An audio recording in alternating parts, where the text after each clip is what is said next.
Syntheses was a company that focused on fixing broken bones with implants, but they were known as a highly regimented workplace thanks to their CEO, Hansor White.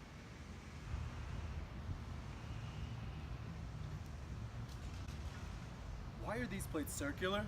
Only square plates are allowed in this building! How long have you been working here? Would you like to keep working here? Only 2-ply toilet paper is accepted! In the late 1990s, Wyss had discovered a startup company that specialized in a drug called Norian, which was used to fill cracks in the bone and the skull. But Wyss saw much higher, much more profitable aspects in this drug. I want you to conduct the market research for Norian, particularly in their uses in VCS. But sir, we don't have the FDA approval to do that. Does the FDA sign your checks? Right away, sir. Synthes quickly learned that over 50,000 VCFs were performed last year, and Norian could have been used in each and every procedure. Employees learned of the behind-the-door conversations going on for marketing purposes and could no longer hold their silence.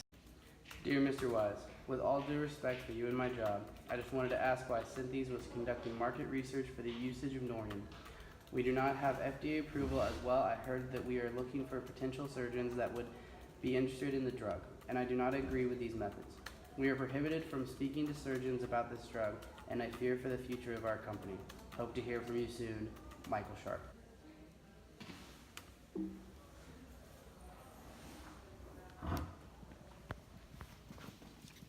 Dear Mr. Sharp, mind your business, it's handled. Love, your boss. But in 2001, a California surgeon nearly lost 2 patients while on the operating table while performing VCF procedures. Norian was used in both. Michael Sharp learned of this and reached out to another exec, this time Michael Higgins. Dear Mr. Sharp, thank you for your concerns. I will personally reach out to sales to have this behavior end. Thank you for thinking of this company's best interest. Enjoy your day, Michael Higgins. So who wants to try out this new procedure-altering drug, Norian? Before we can continue on with this interest meeting, I'll need to see offers. Bad news was coming in left and right for Syntheses regarding Norian, but that did not stop execs from making the decision to send Norian to spinal surgeons with directions on how to mix it to create a solution SRSR.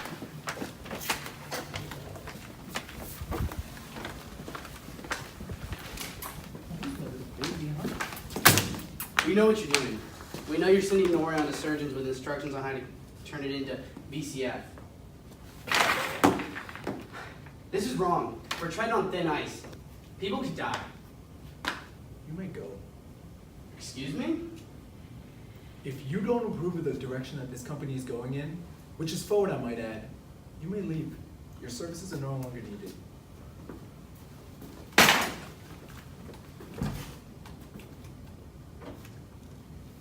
Do you enjoy your job here? If so, then get back to it. I might decide you're useless too. Norian XR was successful in all of its usages and was eventually FDA approved, but was still with the restriction to not be used in VCF procedures. Synthes and their exec were ecstatic. That is, until news from Texas broke.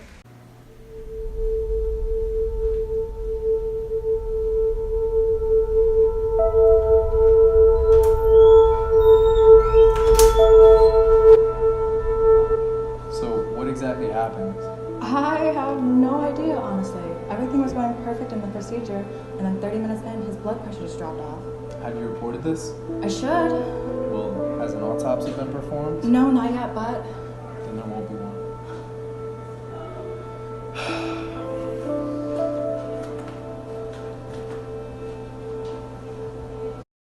Since there was no formal autopsy performed, Norian XR could not be blamed for the official cause of death.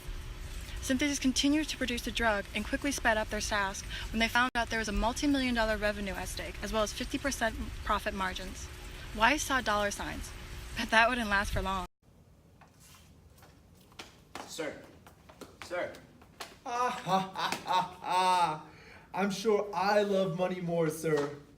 Sir, I have really important news that needs your attention. What are you talking about? I'm sure I love money more, but it seems that my employees cannot function without me. I will have to call you next week. What? There have been 2 more deaths, sir. 2? 2 California surgeons, Dr. Smith and Dr. Banks. Is this the same Dr. Banks that has used our solution for nearly 24 operations? Then find a way to fix it. Now!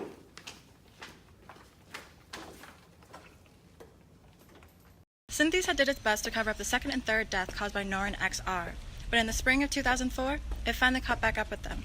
The FDA had been tipped off to off-marketing labels, and an investigation had ensued.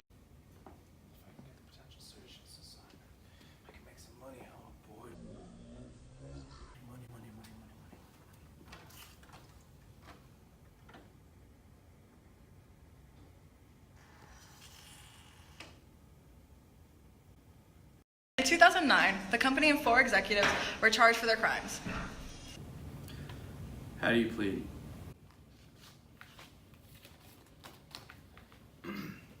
My clients will plead guilty to all charges, sir.